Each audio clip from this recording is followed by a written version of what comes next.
From here, 1,200 feet over the town of Slima, we can see pretty much all the way along the northern part of the island and even across the water to Gozo. Just to give you an idea of how high or how low 1,200 feet is, if the Empire State Building was here, and if you've read your guidebook you'll know that it isn't, it would still be 50 feet or so higher than us. Slima and St. Julian's are two towns that have pretty much merged into one urban area. The major hotels are concentrated either here or further north around St. Paul's Bay and Pujiba. If you're looking for nightlife, bars, clubs and lively restaurants, then this is a good place to start. It's not quite Ibiza, but in the summer when the sun goes down, it's packed down there. Now we can see Gozo a bit more clearly. It's actually about 9 miles away from us at the moment. That's about 10 minutes as the Microlight flies. If we were quite a bit higher and the sun was in a different place, we might have a chance of seeing the Italian islands of Linosa and Lampedusa as smudges on the western horizon. Salina down there on the left takes its name from the enormous salt pans that you can see at the mouth of the bay. The pans were cut into the rock around 500 years ago, just before the Great Siege. Seawater was run into the basins and allowed to evaporate under the scorching sun to leave thick crusts of sea salt. Nowadays, tourism rather than salt pays the bills around here. Salina and her neighbours around St. Paul's Bay certainly have their share of hotels and restaurants, but the built-up area is restricted to a relatively narrow strip along the seafront. The most famous visitor to this part of the island came around 2,000 years ago, and he was not exactly a tourist. St. Paul himself was said to have been shipwrecked here on his way to be tried and eventually executed in Rome. People don't agree on the exact spot of the shipwreck, but popular tradition puts it on or around these small islands at the end of the bay.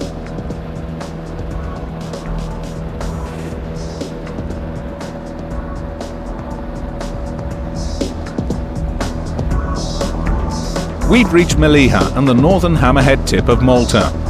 The beach here is sandy and one of the longest on the island. It's popular with families with young children because it's sheltered and the water is relatively shallow. Unless you use the helicopter service, you'll come this way for the car ferry to Gozo. We aren't taking the helicopter or the ferry. We've just got clearance from air traffic control to cross the Gozo Channel, and as there's not going to be anywhere to land for the next few miles, we've climbed up to 1,800 feet. Let's take another look at the map. We're going to fly over the island of Comino and make landfall at Umjar. Then it's up to Ramla and Marsalfon before heading inland to Rabat and Duera, and along the south coast and back to Malta.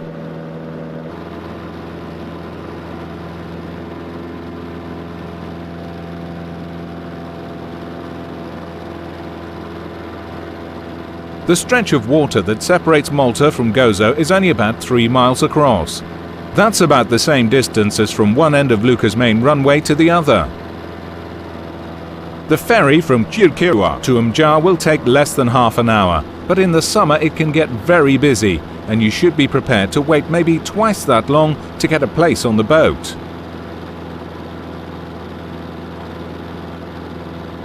Slap bang in the middle of the Gozo Channel is the tiny island of Comino. It has very few roads, no shops and only one hotel. It does have a pig farm and allegedly a large population of mice, but unless pigs or mice are a special interest of yours, you'll probably want to come here to swim in the Blue Lagoon.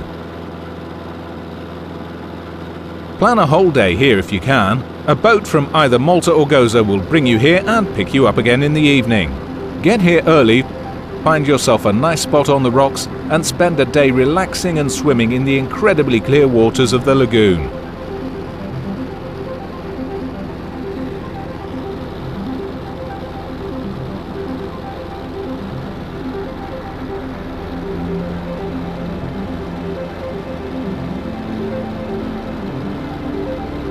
If you don't fancy the do-it-yourself approach, you can book an all-in day trip on a fast boat that will take you to the Blue Lagoon and stop in some of the other bays for sightseeing and swimming along the way. Many of the tours provide lunch and drinks. It's not a bad deal, but my personal tip is just to take the boat to Camino. Pack yourself a Maltese picnic of crusty bread, smoky local wine, some olives, capers and local cheeses, and enjoy a day of doing absolutely nothing.